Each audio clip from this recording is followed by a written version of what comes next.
Horas Indonesia, kami kembali bersuara di Suara Tapian TV tentang satu ungkapan-ungkapan yang sangat filosofis. Kami telah menulis buku Ungkapan Filosofis Batak, mereaktualisasi ungkapan Batak. Dalam penemuan kami ada beberapa ungkapan-ungkapan juga yang berelasi dengan kitab suci. Dalam bahasa Batak disebut, ungkapan itu menyebut bahwa marbisuk songonulok marwah songon darapati. Yang dalam bahasa Indonesia disebut cerdik seperti ular dan tulus seperti merpati. Ungkapan itu sebenarnya ungkapan dari Tuhan Yesus.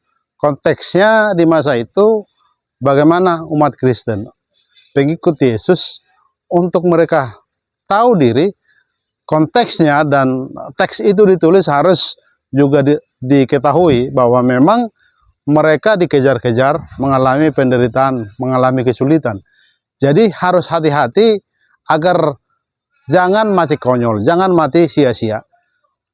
Hubungannya dengan ungkapan itu di konteks kita sekarang masih boleh relevan, tapi tentu tidak seperti teks dan konteks itu ditulis. Relevannya sekarang ungkapan itu, mari kita bijaksana dalam segala hal, tetapi hati yang tulus, hati yang benar-benar memberi pendidikan moral untuk kehidupan kemaslahatan. Saya contohkan misalnya, ada seorang hakim ini datangan seorang pedagang yang melaporkan seorang ibu yang mencuri di tempat dagangannya. Lalu hakim ini berkata, boleh kita sidangkan, tetapi dia dengar apa yang dijelaskan ibu itu. Ibu yang sudah renta ini ternyata seorang tua, cucunya tidak makan, dan dia minta, dia sebenarnya bukan pencuri, tapi dia mencuri karena tidak ada orang yang menolong dia dalam konteks dia untuk menyelamatkan cucunya karena kelaparan. Lalu dia mencuri, terpaksa. Lalu setelah dia dengar, dia lalu hakim yang bijaksana ini membuat keputusan yang bijaksana juga. Tetap dia sebut bahwa perempuan tua itu telah melanggar akidah atau hukum yang sudah disepakati, melanggar karena mencuri, harus dihukum dan diponis. Tetapi sebagai hakim yang punya hati nurani, dia mengubah cara pandang banyak orang yang mendengarkan waktu itu, bahwa karena kita sudah menyia-nyiakan, tidak menghormati kemanusiaan, ibu ini sudah menderita, dia sudah tua, dan dia minta tolong pada banyak orang untuk cucunya yang kelaparan, tapi tidak ada yang membantu. Akhirnya dia harus mencuri. Maka sebagai hakim yang selama ini mengadili demi keadilan, saya merasa bersalah dan saya akan bayar denda utang dari ibu ini, dan dia keluarkan uangnya.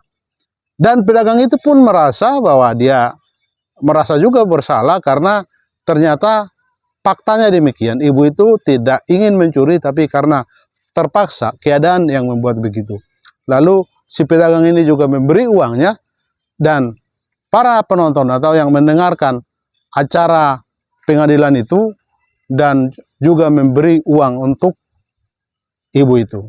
Dan hakim itu akhirnya berkata, ibu, sekarang jangan ulangin lagi, dan ini uang untuk Anda pergunakan. Konteksnya, cerita dari inspiratif tadi mengajarkan bagi kita bahwa kita tidak boleh salah mempersepsikan bahwa bijaksana atau cerdik seperti ular tadi bukan konteks dalam ketakutan untuk menyelamatkan diri tadi, tapi konteksnya di saat sekarang juga, di masa-masa sekarang juga relevan, bahwa kita tidak menyia-nyiakan atau tidak meniadakan hukum kaidah yang sudah disepakati, tapi dia melakukannya dengan cara yang bijak, dengan hati nurani. Karena kalau kita belajar pada ucapan itu, cerdik seperti ular, tulus seperti merpati, yang dalam bahasa Batak saya sebutkan tadi, marroha songon darapati, itu artinya soal kesetiaan. Cerdik atau pandai. Jadi Kalau kita belajar pada dua binatang tadi, ular dia tidak banyak suara, tapi kalau dia diganggu akan juga bereaksi, dan dia cerdik. Dia selalu mampu untuk adaptif menyelamatkan diri. Konteksnya dia akan berganti kulit ketika waktunya harus berubah. Dan merpati mengajarkan kita bagaimana kesetiaan itu penting. Kesetiaan dibuktikan dengan dia tidak akan lagi menikah ketika pasangannya sudah berpisah atau sudah meninggal. Jadi dua binatang ini menjadi contoh dalam kehidupan kita yang tetap relevan. Walaupun konteksnya awalnya Yesus mengatakan cerdik seperti ular, tulus seperti merpati, untuk menyelamatkan agar orang-orang Kristen waktu itu jangan masih konyol karena ketidakmampuan mereka beradaptasi. Saya kira itu pesan moral untuk kita tetap relevan. Terima kasih.